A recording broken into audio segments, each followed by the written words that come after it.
ഡ്രൈവർമാരുടെ അശ്രദ്ധ മൂലം നിരവധി അപകടങ്ങളാണ് കൊല്ലം ആര്യങ്കാവ് അതിർത്തിയിൽ ഉണ്ടാകുന്നത്.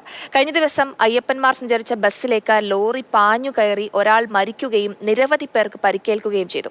ഇന്ധന ലാഭത്തിനായി എഞ്ചിൻ ഓഫ് ചെയ്ത് ലോറി ഓടിച്ചതാണ് അപകടത്തിന് കാരണമെന്നാണ് കണ്ടെത്തൽ. ഞാനിപ്പോൾ ഉള്ളത് തെങ്കാശിയിലാണ്. ഇതുവഴി പോയൊരു വാഹനമിടിച്ചാണ്, ലോറി ഇടിച്ചാണ് ആര്യങ്കാവിൽ വെച്ച നിരവധി അയ്യപ്പ ഭക്തന്മാർക്ക് പരിക്കേറ്റത്. അതിൽ ഒരാൾ മരിക്കുകയും ചെയ്തു. പലപ്പോഴും ലോറി ഡ്രൈവർമാരുടെ അശ്രദ്ധ മൂലം ആര്യങ്കാവിൽ അപകടങ്ങൾ ഉണ്ടാകുന്നുണ്ട്. നിലവിലെ അവസ്ഥ എന്താണ്? നമുക്കൊന്ന് അന്വേഷിക്കാം.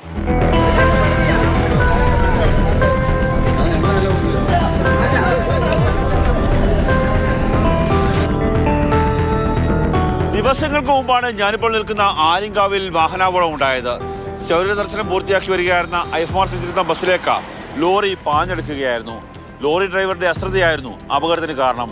45 അടി താഴ്ചയിലേക്ക് ഈ ഭാഗത്തേക്ക് അയ്യപ്പ ഭക്തന്മാർ സഞ്ചരിക്കുന്ന ബസ് മറിയുകയായിരുന്നു. எதிர்பால் லாரிக்காரன் வந்துட்டு இருந்தான். சரி நம்ம லெஃப்ட் ஓரம் போட்டலாம், லெஃப்ட் ஓரம் போட்டேன், நிறுத்திட்டேன். நிறுத்தினது செம்ம ஃபாஸ்ட்டாக വന്ന് നേരിട്ട് അടിച്ചിട്ടാണ്. അടിച്ചവനെ വണ്ടി പോയി 30 അടി പോലത്തെ കയറി വന്നു. അമിത വേഗത്തിൽ നിയന്ത്രണം വിട്ടെത്തിയ ലോറി അയ്യപ്പന്മാർ സഞ്ചരിച്ച ബസ്സിലേക്ക് പാഞ്ഞു കയറി. 45 അടി താഴ്ചയിലേക്ക് ബസ് മറിഞ്ഞു. മലകയറ്റത്തിന്റെ ക്ഷീണത്തിൽ ഉറങ്ങുകയായിരുന്ന അയ്യപ്പന്മാർക്ക് എന്താണ് സംഭവിച്ചതെന്ന് പോലും മനസ്സിലായില്ല. ഇതിന് സമാനമായി ചെറുതും വലുതുമായ ഒട്ടേറെ അപകടങ്ങളാണ് ആര്യങ്കാവിൽ ഉണ്ടാകുന്നത്. കോട്ടവാസലിൽ നിന്ന് ആര്യങ്കാവിലേക്കുള്ള 3 കിലോമീറ്ററോളം റോഡ് ഇറക്കമാണ്. ഇന്ധന ലാഭത്തിന് വേണ്ടി ഇറക്കമുള്ള റോഡിൽ വാഹനങ്ങൾ ഓഫ് ചെയ്തോ ന്യൂട്രലിലോ ഓടിക്കുന്നത് ചില ഡ്രൈവർമാർക്ക് ശീലമാണ്. അത്തരത്തിൽ ഓടിച്ച വാഹനമാണ് ആര്യങ്കാവിൽ അപകടത്തിൽപ്പെട്ടത്. ഇവിടെ 744 എന്ന് പറഞ്ഞ ഒരു ഹൈവേ എന്നാണ് ഇത് പറയപ്പെടുന്നത്. പക്ഷേ ഹൈവേയുടെ യാതൊരു നിലവാരവും ഉള്ള ഒരു റോഡല്ല ഇത്. ഈ റോഡിന് താങ്ങാവുന്നതിലും അധികമായ ഗൾഫ് രാഷ്ട്രങ്ങളിൽ ഓടുന്ന തരത്തിലുള്ള വാഹനങ്ങളാണ് 22 വീല് 18 വീലുള്ള വാഹനങ്ങളാണ് ഇതിൽ ഓടിക്കൊണ്ടിരിക്കുന്നത്. ചെറുകിട വാഹനങ്ങൾക്ക് ഇതിനെ ഓടിക്കാനേ പറ്റുന്നില്ല. ഇതിൽ തന്നെ ഈ തമിഴ്നാട്ടിൽ നിന്നും മെറ്റല്, മണല് തുടങ്ങി കൊണ്ടുവരുന്ന വാഹനങ്ങളുണ്ട്.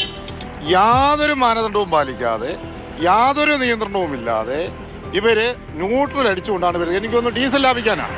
മോട്ടോർ വാഹന വകുപ്പ് പ്രദേശത്ത് നടത്തിയ പരിശോധനയിൽ ലോറി ഡ്രൈവറുടെ ഭാഗത്ത് തെറ്റുണ്ടെന്ന് കണ്ടെത്തി.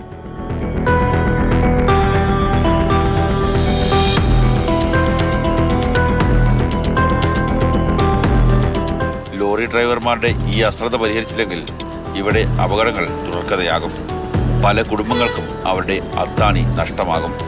നാട്ടുകാരുടെ പരാതികൾ, ആരോപണങ്ങൾ ശരിയാണ് എന്ന് തെളിയിക്കുന്നതാണ് മോട്ടോർ വാഹന വകുപ്പിൻ്റെ പരിശോധനാ റിപ്പോർട്ട്. കാര്യം അപകടത്തിന് ശേഷം മോട്ടോർ വാഹന വകുപ്പ് ഉദ്യോഗസ്ഥരുടെ പരിശോധന നടത്തിയിരുന്നു. പല സമയങ്ങളിലും ലോറിയുടെ ഡ്രൈവർമാർ എൻജിൻ ഓഫ് ചെയ്ത് അല്ലെങ്കിൽ ഗിയർ ന്യൂട്രലാക്കിയിട്ട് വാഹനം ഓടിക്കുന്നു എന്നാണ് പരിശോധന കണ്ടെത്തിയത്.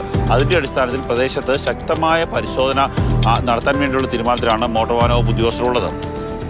ആര്യങ്കാവിൽ നിന്നാണ് ക്യാമറമാൻ ഷാനാസ് പണ്ഡിതിനൊപ്പം കണ്ണൻ നായർ, മാതൃഭൂമി ന്യൂസ്.